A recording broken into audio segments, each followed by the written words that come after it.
Hello everyone, today we are going to start a new chapter, sexual reproduction in flowering plants. Whenever we talk about flowering plants, it means we are talking about angiosperms.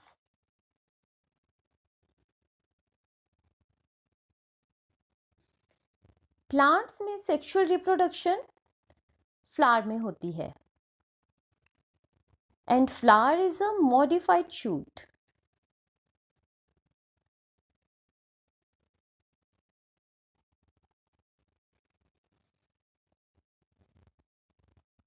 Angiosperm में main plant body sporophyte होती है. In sporophyte, some hormonal changes takes place.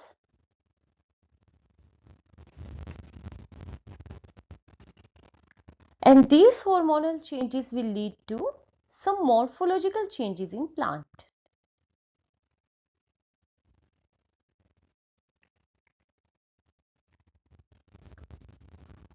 Morphological changes के बाद flower की formation होती है. तो plant में सेक्सुअल रिप्रोडक्शन पढ़ने से पहले हमें फ्लावर का स्ट्रक्चर पता होना चाहिए. Let's move to the simple structure of flower.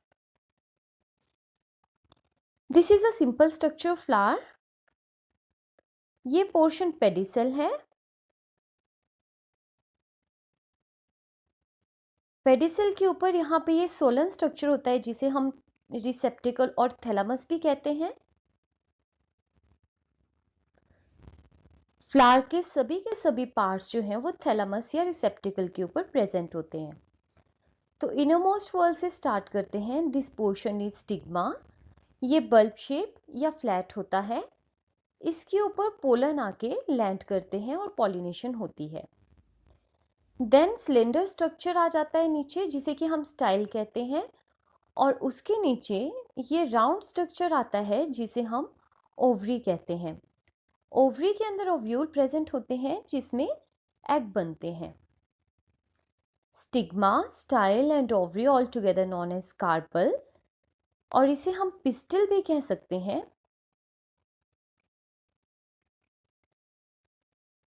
Pistol या कार्पल जो है वो फीमेल रिप्रोडक्टिव स्ट्रक्चर है. इसे हम गाइनोशियम भी कहते हैं. उसके बाहर वाला वर्ल आता है स्टेमन. ये पोर्शन एंथर है एंड देन और उसके नीचे थ्रेड लाइक पोर्शन प्रेजेंट है जिसे हम फिलामेंट कहते हैं. एंथर एंड फिलामेंट को हम एक साथ स्टेमन कह देते हैं. This is the male reproductive part of the flower और इसे हम एंड्रोशियम भी कहते हैं.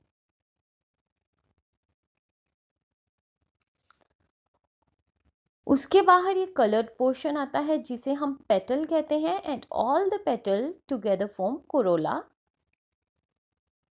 ये ब्राइटली कलर्ड पोर्शन होता है और इसका ब्राइट कलर जो है वो पॉलिनेटर्स को अट्रैक्ट करने में हेल्प करता है.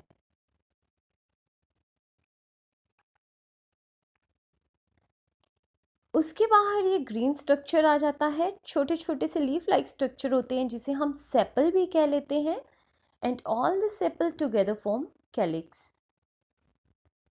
सेपल का काम फ्लावर को प्रोटेक्ट करना है. ये बड कंडीशन में फ्लावर को प्रोटेक्ट करता है. एंड्रोशियम और गाइनोशियम को हम एक साथ एसेंशियल वर्ल्स भी कहते हैं.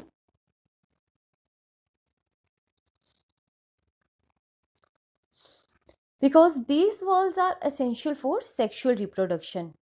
कैलिक्स एंड कोरोला को हम नॉन एसेंशियल वर्ल कहते हैं. बट इसका मतलब ये नहीं है कि प्लांट में इसका कोई पार्ट या रोल ही नहीं है.